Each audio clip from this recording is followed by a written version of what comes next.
चलिए मंगलाचरण कर लेते हैं।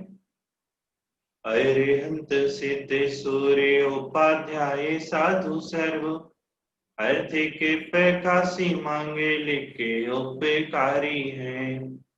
तिन्हीं को स्वरूप जाने राग तेज भई जो भक्ति, काय को न माए स्तुति को उचारी है। धन्य धन्य तुम ही सो काज सब आज भय, करी जोरी बारंबार बंदे ना हमारी है।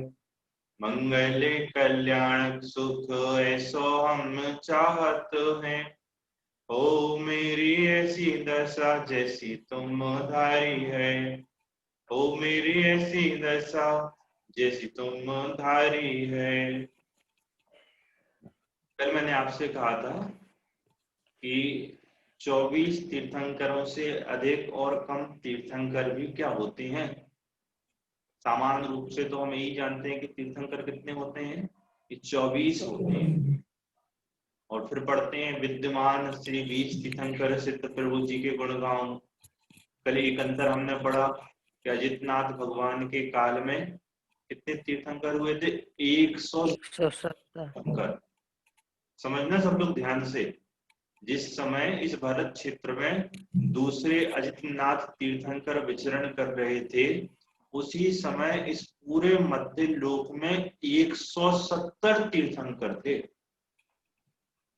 नियम क्या है कि कम से कम एक साथ 20 तीर्थंकर इस मध्य लोक में हमेशा होते हैं।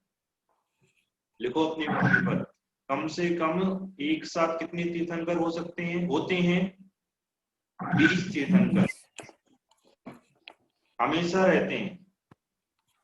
ऐसा लिखो, कम से कम 20 तीर्थंकर हमेशा रहते हैं।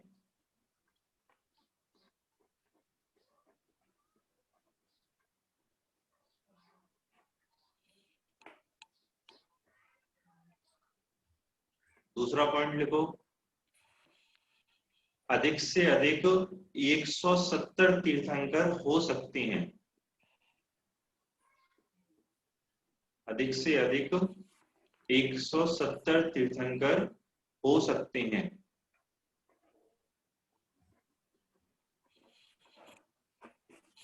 तीसरा पॉइंट लिखो, अजितनाथ तीर्थंकर के काल में अजितनाथ तीर्थंकर के काल में 170 तीर्थंकर थे।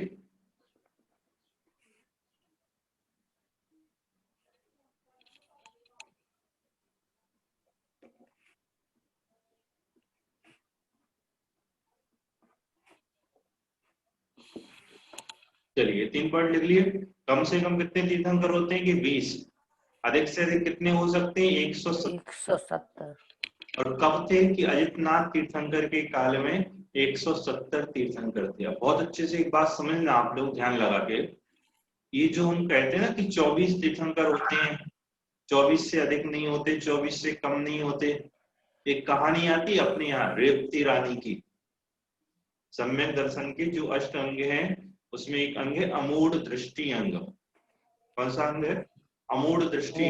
तो अमूढ़ दृष्टि अंग में कौन प्रसिद्ध हुआ, तो कहते हैं कि रेवती रानी प्रसिद्ध हुई। क्यों रेवती रानी प्रसिद्ध हुई, क्योंकि वह मूढ़ नहीं थी। क्या नहीं थी, मूढ़ नहीं थी। मतलब जो जैन सिद्धांत हैं, जैन परंपराएं हैं, जो जैन दर्शन है, जो वस्तु स्वातंत्र व्यवस्था है, उस व्यवस्था में जो नक्की है, निश्चित है, उसकी पूर्ण दृढ़ श्रद्धाएं थी। उनका दृढ़ सिद्धांत था कि 24 ही तीर्थंकर होते हैं, 25 तीर्थंकर नहीं होते। देवलोक में वह चर्चा चली, यह कैसी है कि जैन धर्म की, जैन सिद्धांतों की पक्की श्रद्धा नहीं है। तो देवता लोगों ने सोचा कि चलो इनकी परीक्षा लेते हैं।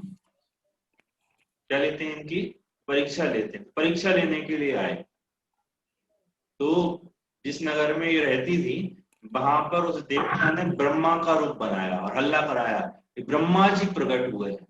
पूरा नगर गया लेकिन रेवती रानी नहीं गई। विष्णु का रूप बनाया, बोले विष्णु जी प्रकट हो गए, तो चलो, तब भी नहीं गई। बोले होते ही नहीं है, और होते हैं तो वह भगवान नहीं होते। महेश प्रकट हो गए, कभी नहीं गई। फिर पता है कौन प्रकट हुआ? फिर हुए तीर्थंकर प्रकट। कौन प्रकट हुआ? तीर्थंकर। तीर्थंकर का संवत्सरण, ऐसा पूरे में हल्ला हो गया, तीर्थंकर आए हैं, तीर्थंकर आए। रेवती रानी के पास भी गए, अब तो चलो, अब तो आपके भगवान आए। किसके भगवान आए हैं? आपके भगवान आए, अब तो दर्शन के लिए चलो, उनका उपदेश हो रहा है, संवत्सरण बना है। तब भी नहीं गई। क्या बोली? कि तीर्थंकर 24 ही होते हैं, 25 नहीं होते। और इस युग के 24 तीर्थंकर हो चुके हैं। कितने तीर्थंकर? 24 तीर्थंकर हो चुके हैं। अब कोई 25वां तीर्थंकर नहीं होगा, यह तो कोई बहरूपिया होगा। कौन होगा? बहरूपिया होगा। वो दर्शन करने के लिए नहीं गए, इस तरह वो मूड नहीं हुई, इसलिए अमूढ़ दृष्टि में रेवती रानी प्रसिद्ध है। तो हम सबने क्या पढ़ा है, सुना है कि तीर्थंकर तो 24 ही होते हैं, न 23, न 20, न 25, न 26। और अभी अभी आप बता रहे हो कि 20 तीर्थंकर विद्यमान हमेशा रहते हैं, और साथ में ये भी कह रहे हो कि 24 तीर्थंकर हो चुके हैं, अभी वर्तमान में एक भी तीर्थंकर नहीं है। इस पंचम काल से तो मोक्ष भी नहीं होता, तो कब कहाँ कैसे होते हैं, ये आज हमको समझना है। तैयार हो समझने के लिए? ठीक है, मैं एक आपके स्क्रीन पर 3 लोग का एक नक्शा लेके आ रहा हूं, देखिए।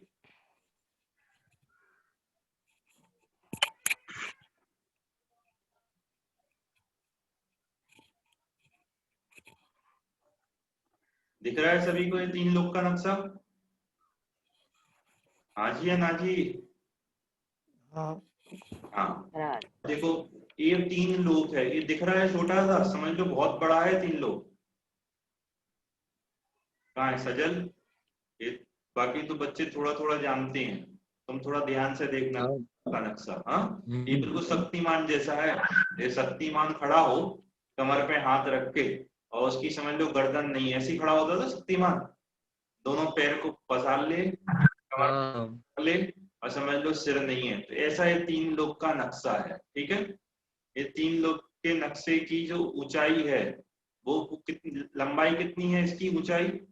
ये 14 राजू। कितना ऊंचा है? 14 राजू।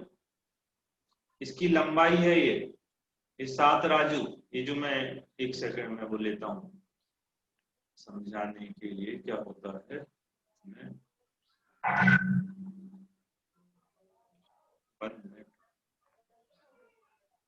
एडिटिंग का एक ऑप्शन आता ना इसमें, मिल नहीं रहा। चलिए ऐसे ही समझ लो, ये मेरा तीर आपको दिख रहा है, इससे समझना। हाँ, ये दिख रहा है, ये इसकी क्या है? लंबाई, और ये इसकी चौड़ाई। तो लंबाई बिल्कुल एक जैसी है हमें सब जगह, 7 राजू। और ये इसकी ऊंचाई कितनी है? 14 राजू, एक समान। और चौड़ाई अलग अलग है। इसका पूरा घनफल निकलता है 343 घन राजू। इसको मुझे आपको नहीं समझाना, मुझे 170 तीर्थंकर की बात आपके साथ करनी है, तो समझना है इसको। ये जो ऊपर का हिस्सा है, यहां से यहां तक, इसमें क्या बोलते हैं, एडिटिंग का ऑप्शन कहाँ गया? बोर्ड पे आएगा, हाँ आएगा।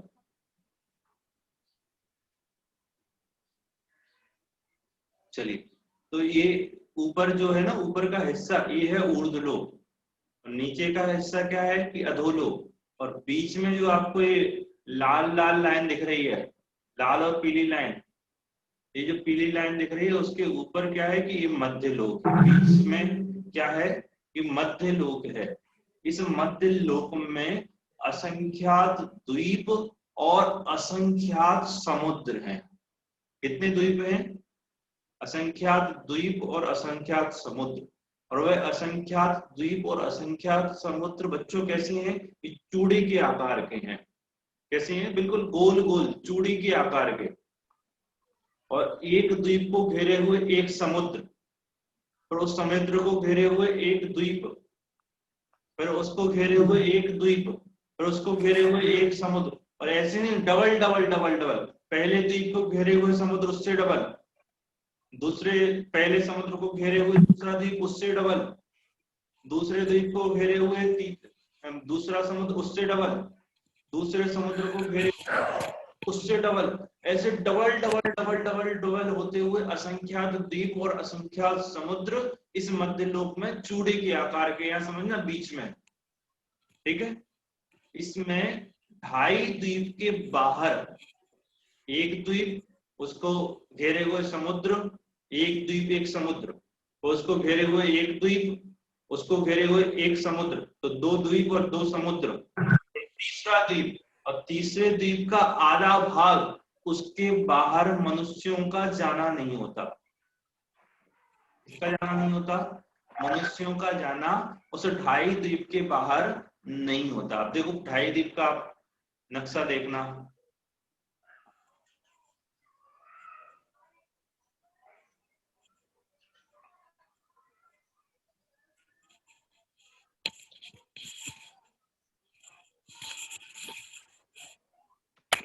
ये है 2.5 द्वीप का नक्शा।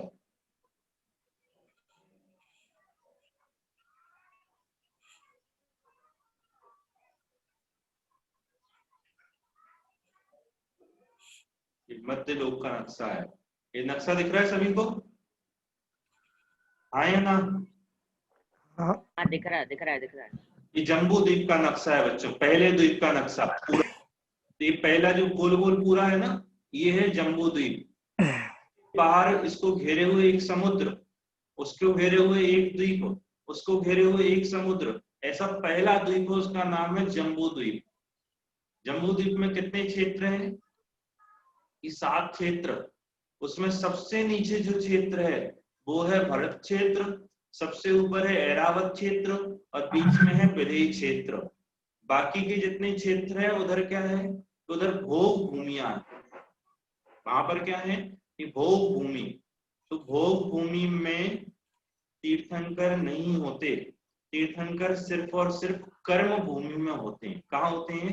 कर्म भूमि में। का भरत क्षेत्र, ऊपर का ऐरावत क्षेत्र, यहाँ पर काल का परिवर्तन होता है। क्या होता है? काल का परिवर्तन।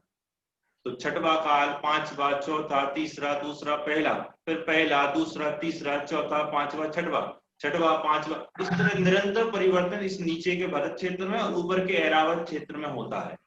जब यहाँ चौथा काल आता है तब यहाँ पर तीर्थंकर होते हैं। कितने तीर्थंकर होते हैं? 24 तीर्थंकर उस चौथे काल में होते हैं और एक समय में एक ही तीर्थंकर होते हैं। एक समय में कितने होते हैं? एक। उस पूरे चौथे काल में कितने होते हैं? 24 तीर्थंकर। एक व्यवस्था तो इस नीचे के भरत क्षेत्र की और ऊपर के ऐरावत क्षेत्र की। बीच में ये जो विदेह क्षेत्र देख रहे हैं ना आप, इस विदेह क्षेत्र में हमेशा चौथा काल होता है और हमेशा यहाँ पर कोई ना कोई तीर्थंकर होते हैं। 2 बातें मुख्य रूप से आपको समझना है, नीचे भरत क्षेत्र, ऊपर ऐरावत क्षेत्र, इन दोनों जगह पर काल का परिवर्तन होता है। चौथे काल में यहाँ पर 24 तीर्थंकर होते हैं, एक समय में एक ही तीर्थंकर होते हैं। इतना समझ में आया? बीच का विदेह क्षेत्र, यहाँ पर हमेशा ही तीर्थंकर होते हैं, मतलब आज भी, अभी इस समय भी वहां पर तीर्थंकर विराजमान है। कहाँ? उस विदेह क्षेत्र में जो ये बीच में है। इतना सबको समझ में आया? हाँ जी या ना जी?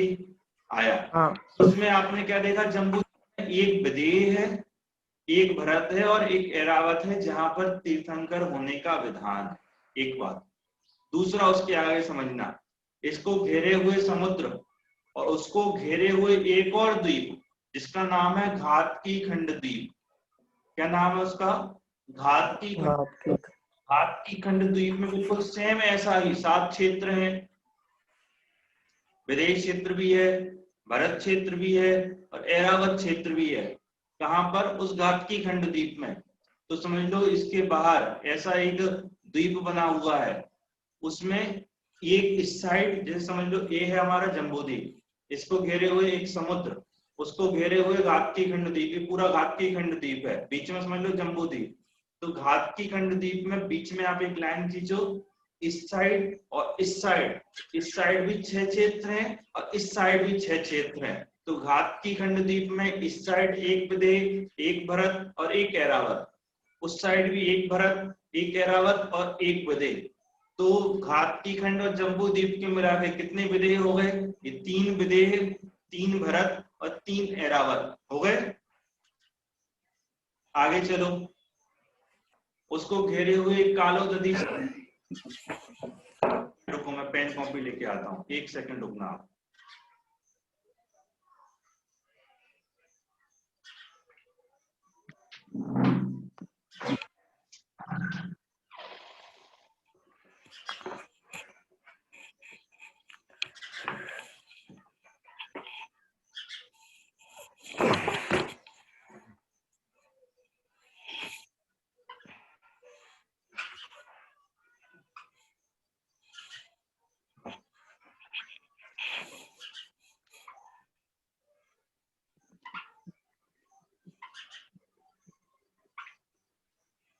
चलिए,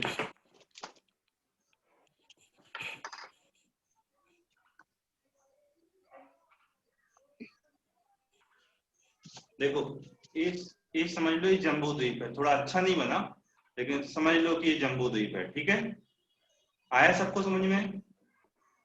अब इसको घेरे हुए एक ही समुद्र है इस जम्बू द्वीप से डबल। हेलो भैया जी, दिख नहीं रहा अभी थोड़ा थोड़ा पहले बना दूं फिर देख लेना। कंप्यूटर। चलो, एक जम्बू द्वीप है, उसको घेरे हुए एक समुद्र बनाया मैंने। ठीक है, अब इसको घेरे हुए एक और द्वीप है।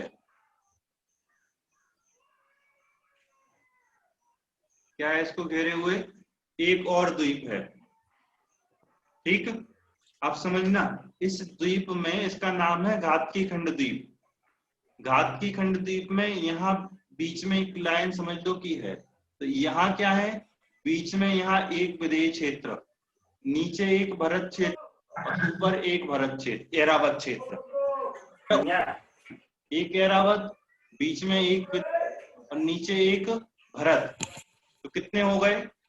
2 भरत, 2 ऐरावत और 2 विदेह। कहाँ हुए? घातकी खंड द्वीप में। चले आगे। अब इसको घेरे हुए एक समुद्र और इसको घेरे हुए एक और द्वीप, उसका नाम है पुष्करवर द्वीप। तीसरे द्वीप का क्या नाम है? पुष्करवर द्वीप। और पुष्करवर द्वीप के बीचों बीच एक पर्वत है जिसका नाम है मानुसोत्तर पर्वत, जो इस पुष्करवर द्वीप को क्या करता है? 2 भागों में विभक्त करता है। पुष्करवर द्वीप को क्या करता है? 2 भागों में विभाजित करता है। कौन सा पर्वत? मानुसोत्तर पर्वत। तो उस मानुसोत्तर पर्वत से इस साइड का जो आधा भाग है उसमें भी इस साइड एक विदेह उस साइड, नीचे भरत और नीचे ऐरावत। इस तरह 2 भरत, 2 ऐरावत और 2 विदेह ये कहां पर है? कि उस पुष्करार्ध द्वीप में भी हैं। बिल्कुल ये जो देख रहे हैं ना आप, चिन्ह बनाया हुआ है, सेम ऐसा ही जैसा ये जम्बू द्वीप में है, ऐसा ही इस तरफ और उस तरफ घातकी खंड द्वीप में। तो 3 हो गए ऐसे। फिर पुष्करार्ध द्वीप में बिल्कुल सेम ऐसा ही, इस तरफ भी और उस तरफ भी। तो कितने हो गए? कि 5 हो गए। तो 5 विदेह, 5 भरत और 5 ऐरावत 2.5 द्वीप में हुए। इतना समझ में आया? सजल बाबू तुम्हें आया? फिर आगे चलें। बोलो। हाँ, आ गया समझ में। तो 5 भरत, 5 हाँ सर, समझ में आ गया भैया जी। आ गया? चलो बढ़िया है, अच्छी तरह से। अब हाँ, 5 भरत, 5 ऐरावत, 5। तीर्थंकर ला रहा हूं इनमें। अजितनाथ भगवान के काल में पहुंचते हैं अपन की 170 तीर्थंकर। ये जो आप विदेह क्षेत्र देख रहे हैं ना बच्चों, इस पूरे विदेह में 32 नगरियां हैं। कितनी नगरियां हैं? 32 नगरियां। और यहाँ पर हमेशा ही तीर्थंकर होते हैं। तो ऊपर की 8 नगरियां, यहाँ बीच में एक नदी जा रही है, ऊपर की 8 नदियां, नीचे 8 नगरियां, यहाँ इस साइड 8 नगरियां, ऐसे ही उस साइड नीचे 8 नगरियां और ऊपर 8 नगरियां। इन 8 नगरियों में हमेशा एक एक तीर्थंकर नियम से होंगे। कितने तीर्थंकर होंगे? हमेशा एक एक तीर्थंकर नियम से होंगे। तो एक विदेह क्षेत्र की 32 नगरियों में 4 तीर्थंकर हमेशा विराजमान रहते हैं और जिनके नाम भी बिल्कुल नक्की हैं। सीमंदर, युगमंदर, बाहु, सुबाहु, ये 20 तीर्थंकर हैं सजल, इनके नाम कभी चेंज नहीं होते।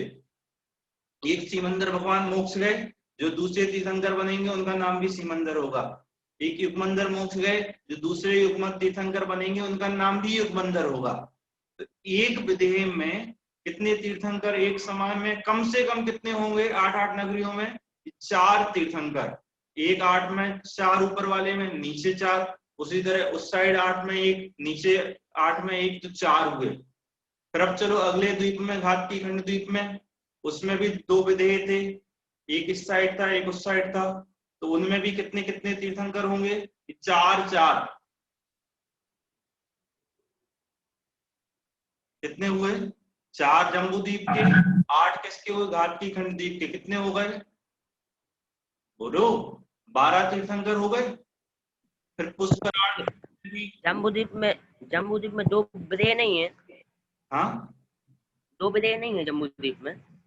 नहीं, जम्बू द्वीप में एक है, बीचों बीच पूरा खिंचा हुआ, और वहां तो बीच में नदी आ गई ना, तो आधा भाग उस साइड चला गया, आधा भाग उस साइड चला गया।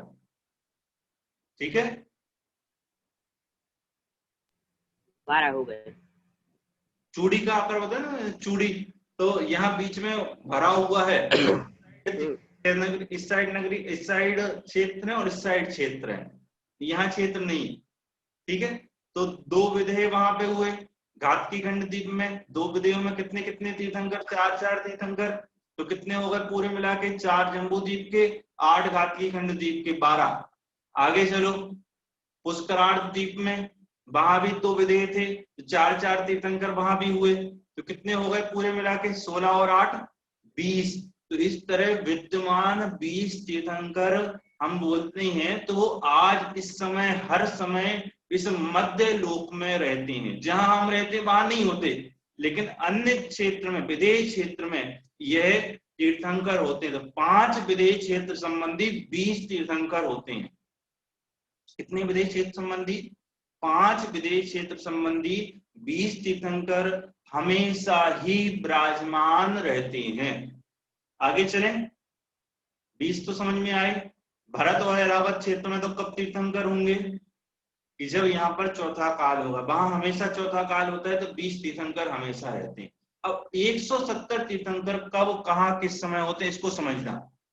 पहले अपन विदेश क्षेत्र के ही समझ लो कि विदेश क्षेत्र में एक विदेह में 32 नगरियां हैं, तो एक एक नगरी में एक एक तीर्थंकर भी हो सकते हैं। देखो, कम से कम 20 कहे हैं, 20 से अधिक तीर्थंकर भी विदेश क्षेत्र में हो सकते हैं, इसमें चिंता मत करना।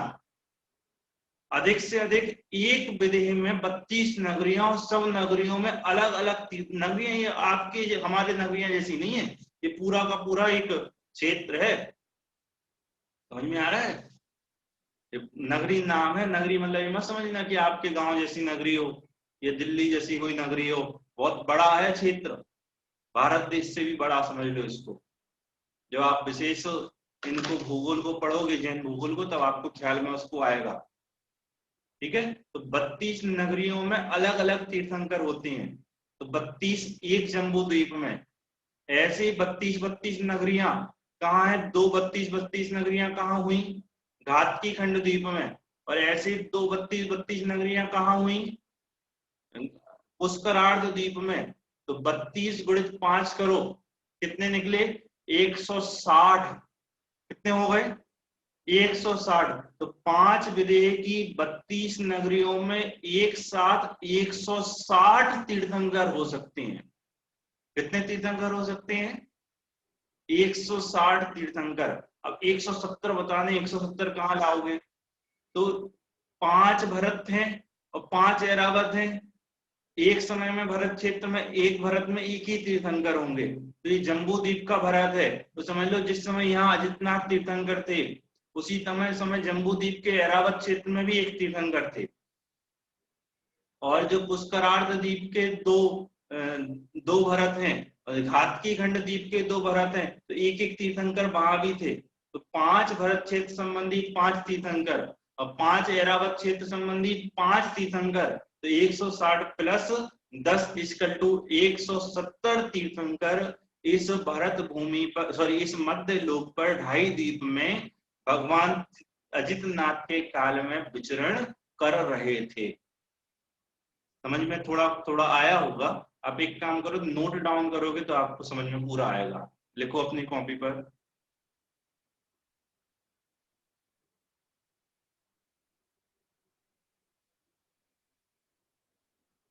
लिखो, पहला द्वीप जम्बू द्वीप,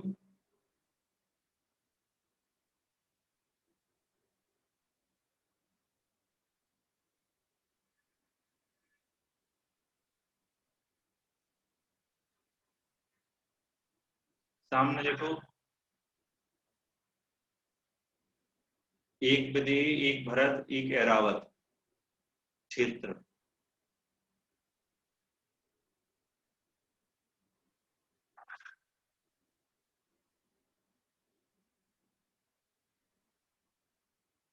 दूसरा लिखो, घात की खंड द्वीप, भैया एक भारत, एक ऐरावत और एक विदेह।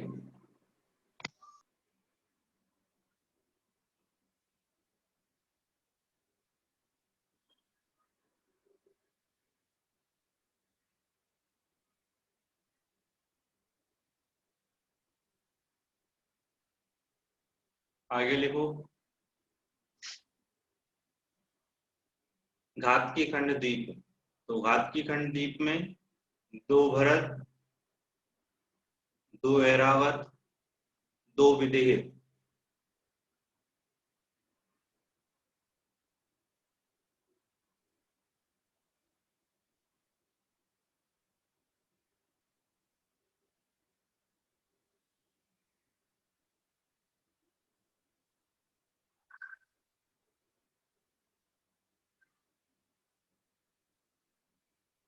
अगला आगे लिखो, पुष्करार्ध द्वीप, वहां भी एक बार भरत, 2 एक बार और बोल दीजिए। 2 विदेह। 2 विधेय, उसके बाद तीसरा क्या है? 2 भरत, 2 ऐरावत और 2 विदेह।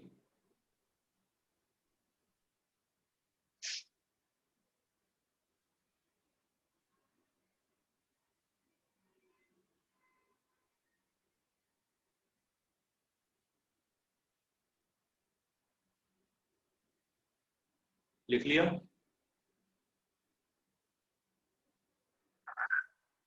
नीचे लिखो, 2.5 द्वीप में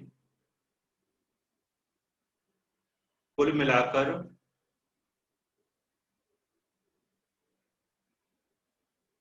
5 भरत, 5 ऐरावत और 5 विदेह क्षेत्र हैं।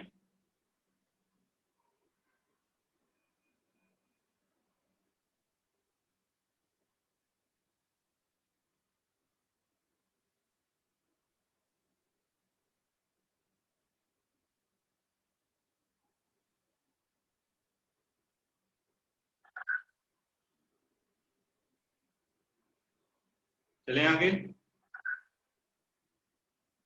एक विदेह में 32 नगरियां,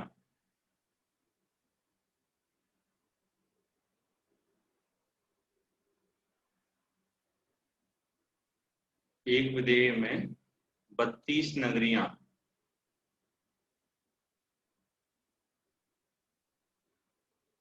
अगली लाइन में लिखो,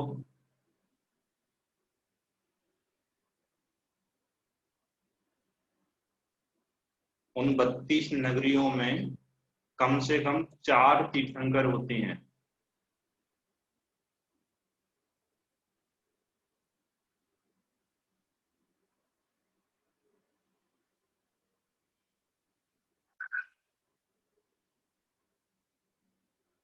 कम से कम 4 तीर्थंकर होते हैं।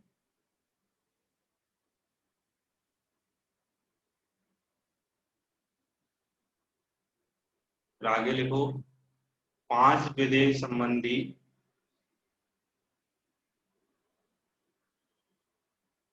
32 नगरियों में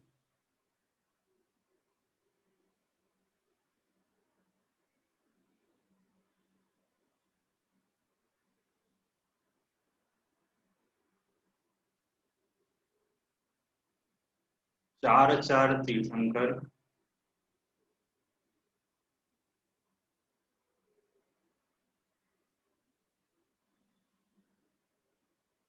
चार तीर्थंकर, कुल मिलाकर 20 तीर्थंकर हमेशा ही विराजमान रहते हैं।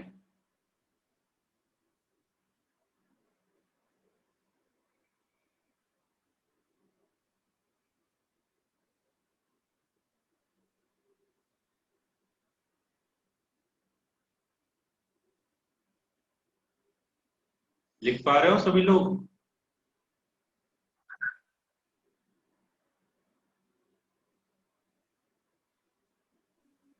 भैया जी तीसरे द्वीप का नाम एक और बार बता दो, मैंने शायद से गलत लिख दिया।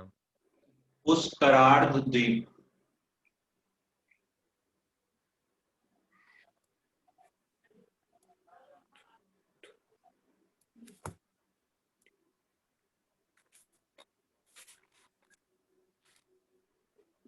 चलें आगे। ये 20 तीर्थंकर हो गए। अब देखो 170, 5 विदेह की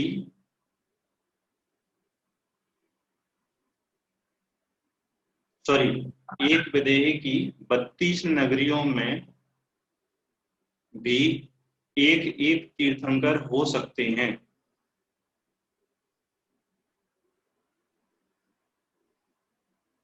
एक विदेह की 32 नगरियों में 32 तीर्थंकर हो सकते हैं।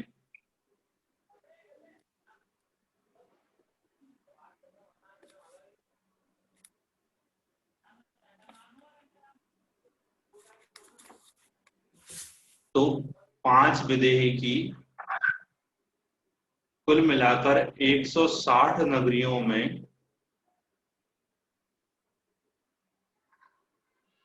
160 तीर्थंकर एक साथ हो सकते हैं।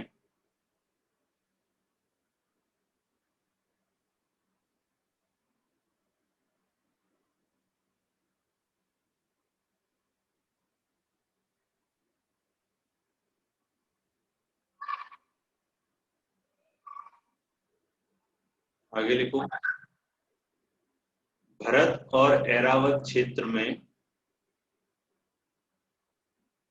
चतुर्थ काल की 24वीं में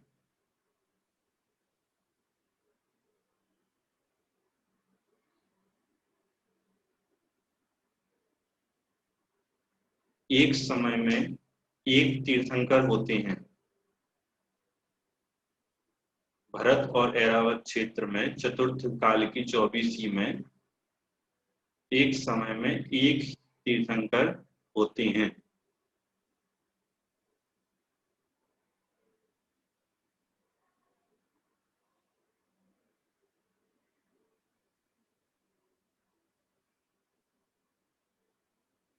इस प्रकार 5 भरत संबंधी, 2.5 द्वीप के 5 भरत संबंधी 5 तीर्थंकर, 2.5 द्वीप के 5 भरत क्षेत्र संबंधी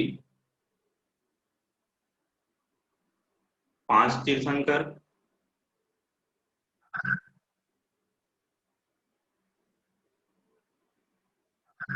और 5 ऐरावत क्षेत्र संबंधी 5 तीर्थंकर।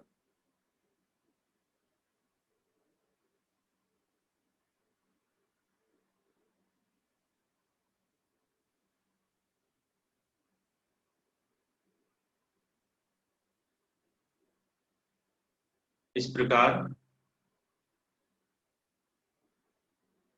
2.5 द्वीप में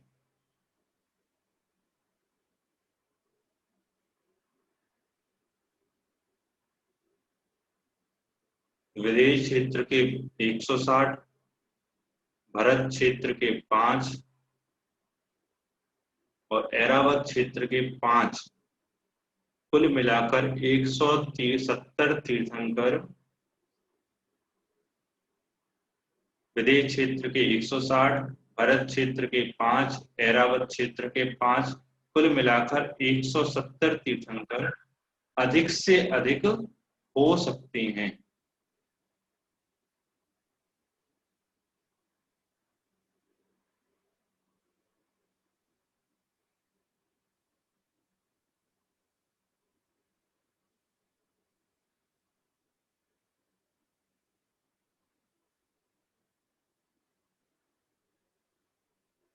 अजितनाथ तीर्थंकर के काल में 2.5 द्वीप में 170 तीर्थंकर एक साथ विचरण कर रहे थे।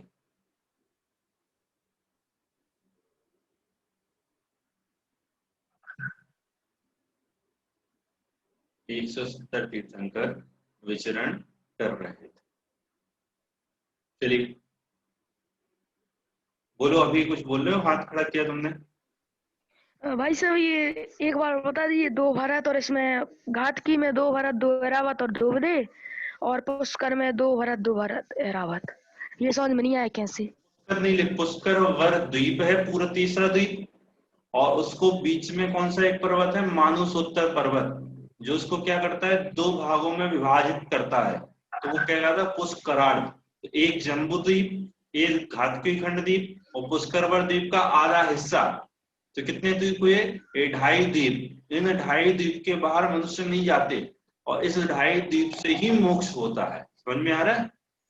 इस जितने जीव इस 2.5 द्वीप से जाएंगे, इसके बाहर कोई मनुष्य, क्योंकि मोक्ष मनुष्य को होता है, तो मनुष्य के अलावा किसी को मोक्ष होता ही नहीं। जितने जीव मोक्ष जाएंगे तो इस 2.5 द्वीप से ही जाते हैं। क्या बोल रहे हो, बोलो। जम्बू द्वीप में पहला द्वीप मतलब भारत क्षेत्र, ये सब तो समझ में आ गए, लेकिन घातकी में भी 2 हैं और पुष्करार्ध में भी 2 हैं। तो मैंने बताया ना वो कैसे हैं, ये समझो एक हाँ। है और उसको घेरे हुए एक और चूड़ी समुद्र, और उसको घेरे हुए एक और द्वीप, तो उसका देखो, यहाँ देखो, उसका इस साइड हिस्सा उसमें 6 और इस साइड हिस्सा उसमें 6, इस प्रकार है। नहीं आया समझ में? आ गया। 5 मेरु कहते हैं ना हम, 5 मेरु। ये 5 मेरु कहाँ पर होते हैं, ये इनमें ही होते हैं। जम्बू द्वीप में कौन सा है, जम्बू द्वीप में सुमेरु। फिर विजय और अचल कहाँ है, ये घातकी खंड द्वीप में। और मंदर और विद्युन्माली ये कहाँ पर है, पुष्करार्ध द्वीप में। तो कहाँ पर, जम्बू द्वीप के विदेह क्षेत्र के बीचों बीच एक सुदर्शन है। फिर घातकी खंड द्वीप के दोनों विदेहों के बीचों बीच क्या है, विजय और अचल है। फिर आगे कौन सा द्वीप है, पुष्करार्ध द्वीप। तो पुष्करार्ध द्वीप के विदेह क्षेत्र के बीचों बीच कौन से हैं, मंदर और विद्युन्माली, ये 2 मेरु हैं। तो पंचमेरु की जो हम पूजन करते हैं ना, वो है। चूंकि मुझे 170 तीर्थंकर की आपसे बात करनी थी, और मुझे लगता है कि आपको समझ में आ गया होगा। आ गया? इतना तो सबको समझ में आ गया कि जो 24 तीर्थंकर की बात करते हैं वो कहाँ की करते हैं, इस भरत क्षेत्र संबंधी 24 तीर्थंकर की बात करते हैं, तो यहाँ के 24 तीर्थंकर हो चुके हैं। और जब विद्वान 20 तीर्थंकर की बात करते हैं तो वो कहाँ पर है, अभी विदेही क्षेत्र इस समय में भी है। और अधिक से अधिक जब 170 तीर्थंकर की बात करते हैं तो पूरे 2.5 द्वीप के 5 विदेह, 5 ऐरावत और 5 भरत क्षेत्र मिलाकर 170 तीर्थंकर की बात की जाती है। चलिए अभी अपन विराम लेते हैं, किसी को कुछ पूछना हो तो आप पूछ सकते हैं।